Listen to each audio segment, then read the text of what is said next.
Hariom students, अब हम अगली शायरी का भाव समझेंगे।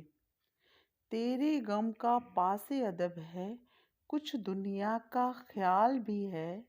सबसे छिपा के दर्द के मारे चुपके चुपके रोले हैं। प्रस्तुत शेर में फिराक गोरखपुरी जी अपने प्रेम की पीड़ा तो व्यक्त करते हैं, साथ ही अपने प्रेयसी के बदनामी की चिंता भी करते हैं। तेरे गम का पासे अदब है।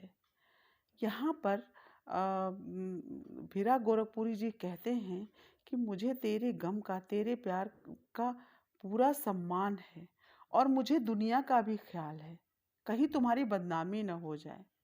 सबसे छिपा के दर्द के मारे चुपके चुपके रोले हैं। इसलिए हम अपने दर्द को व्यक्त नहीं करते सबके सामने, छुपा के रखते हैं कि कहीं भी तुम्हारा सम्मान कम न हो जाए। तो प्रस्तुत शायरी की विशेषताओं को समझेंगे। यहाँ पे प्रेयसी के प्रेम का सम्मान किया है। यहाँ पे शायर को अपनी प्रेयसी के सम्मान की चिंता है, वियोग श्रृंगार है, पासे अदब जैसे कठिन उर्दू शब्द का प्रयोग है और गजल शैली है। अब हम अगले शायरी को समझेंगे। फितरत का कायम है तवाजुन, आलमे हुस्नो इश्क में भी उसको उतना ही पाते हैं, खुद को जितना खोले हैं। प्रस्तुत शायरी में भी प्रेम में डूबे व्यक्ति की दीवानगी का वर्णन किया गया है। यहाँ पर फिराक गोरखपुरी जी कहते हैं, फितरत का कायम है तवाजुन, आलमे हुस्नो इश्क में भी। फितरत स्वभाव को कहते हैं। यहाँ पे शायर कह रहे हैं कि जो हुस्न की, इश्क की महफिल होती है, प्रेम की दुनिया होती है, उसमें बड़ा संतुलन कायम रखना पड़ता है। प्रेम में उसको उतना ही पाते हैं, खुद को जितना खोले हैं। हम प्यार में जितना खुद को खोलें, उतना ही हम अपने प्रेमी को अपने समीप पाते हैं। अर्थात हम उसकी यादों में जितना ज़्यादा खो जाएं, उतना ही वह हमें अपने पास महसूस होता है। अब प्रस्तुत शायरी की विशेषताओं को समझेंगे। प्रेम को पाने के लिए इसमें स्वयं को खोने की बात कही गई है। यहाँ पर खुद को खोना और पाना यह विरोधाभास अलंकार है। वियोग श्रृंगार है, उर्दू शब्दों की बहुलता है और गजल शैली है। अब हम अगले शेर का भाव समझेंगे। आबो ताब अशआर न पूछो, तुम भी आंखें रखो हो। ये जगमग बैतों की दमक है या हम मोती रोले हैं। प्रस्तुत शेर में फिराक गोरखपुरी जी अपने शेरों और गज़लों के लोकप्रिय होने के पीछे अपने दर्द को बताए हैं। उन्होंने कहा है, आबो ताब अशआर न पूछो, तुम भी आंखें रखो हो। जो तुम्हें हमारे इस शेर में खूबसूरती दिखाई देती है, जो चमक दिखाई देती है, उसके बारे में तुम समझो पहले। यह जगमग बैतों की चमक है या हम मोती रोले हैं। यानी हमारा दर्द इतना गहरा है कि वो हमारे लेखन में आ जाता है, हमारी शायरी में दिखाई देता है। यहाँ पर हम मोती रोले हैं, यानी यहाँ पर आंसुओं की बात कर रहे हैं। वो आंसू तभी निकलते हैं जब हमारे हृदय में दर्द भरा होता है।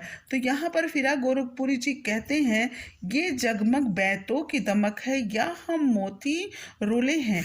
मतलब ये जो हमारी शायरी की सुंदरता और चमक जो तुम देख रहे हो, यह हमारा दर्द है। हमारा दर्द इतना गहरा है जो हमारी शायरी में छलक पड़ा है और वही चमक तुम्हें दिखाई दे रही है। अब हम इनकी विशेषताओं को देखेंगे। यहाँ पर काव्य में छिपे दर्द का वर्णन किया गया है, अंतस वेदना का वर्णन किया गया है। यहाँ पर आँख रखो मतलब आँख रखना मुहावरे का प्रयोग है। आबो ताब अश आर, इसमें हम अनुप्रास अलंकार देखते हैं। प्रस्तुत शायरी में जटिल उर्दू शब्दों का प्रयोग है और गजल शैली है।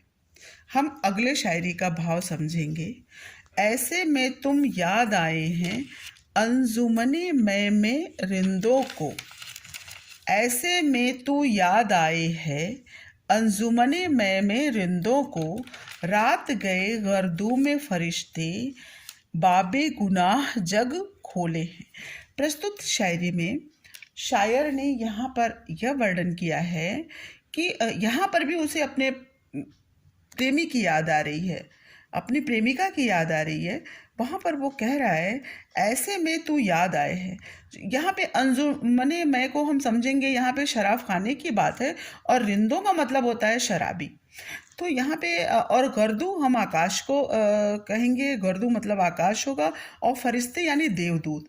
तो यहाँ पे जब रात को फरिश्ते जो हैं आकाश में जब लोगों के गुनाहों को खोलते हैं यानी गुनाहों को देखते हैं, गुनाहों की बात करते हैं, उसी समय वैसे ही शराब खाने में जैसे शराबी लोग बैठ जाते हैं तो वो उन्हें बहुत याद आती है, अपनी प्रेमिका की उन्हें बहुत याद आती है। तो यहाँ भी वो अपने प्रेमिका को ही याद करके ये बात कहते हैं। प्रस्तुत शायरी में विरहावस्था में प्रेमी के हृदय की पीड़ा का वर्णन है। यहाँ भी वियोग श्रृंगार है, यहाँ पे माधुर्य गुण हम देखेंगे, उर्दू फारसी शब्दों का प्रयोग है और गजल शैली है। अब हम अगली शायरी का भाव समझेंगे। सदके फिराक एजाज़े सुखन के कैसे उड़ा ली ये आवाज़, इन गज़लों के पर्दों में तो मीर की गज़लें बोले हैं।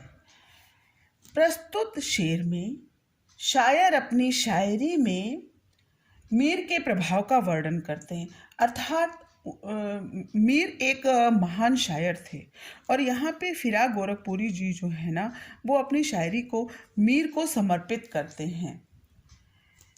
सदके फिराक एजाज़े सुखन के कैसे उड़ा ली ये आवाज़, यहाँ पर कहते हैं कि जो शायरी में मेरे सुंदरता है, जो सुंदरता है, जो आप इस शायरी की मोहकता को देख रहे हैं, इसमें तो जो है वो मीर का ही प्रभाव है। इन गज़लों के पर्दों में तो मीर की गज़लें बोले हैं, अर्थात यहाँ पर जो है पूरी तरह मीर की ही शायरी का प्रभाव है, यानी शायर पे मीर का बहुत ही गहरा प्रभाव है जो उनकी शायरी में छलक पड़ता है। अब प्रस्तुत शायरी की विशेषताओं को देखेंगे। इसमें मीर की शायरी का प्रभाव है। शायर ने अपनी गज़ल को मीर को समर्पित किया है, और यहाँ पर जो है उड़ा लेना मुहावरे का प्रयोग है। उर्दू गज़ल की वास्तविक चमक यहाँ पर इस शायरी में देखने को मिलती है। गज़ल शैली है और इजाज़े सुखन ऐसे कठिन उर्दू शब्दों का प्रयोग है। अब अगले वीडियो को देखेंगे जिसमें हम अगले पाठ का वर्णन करेंगे। Thank you.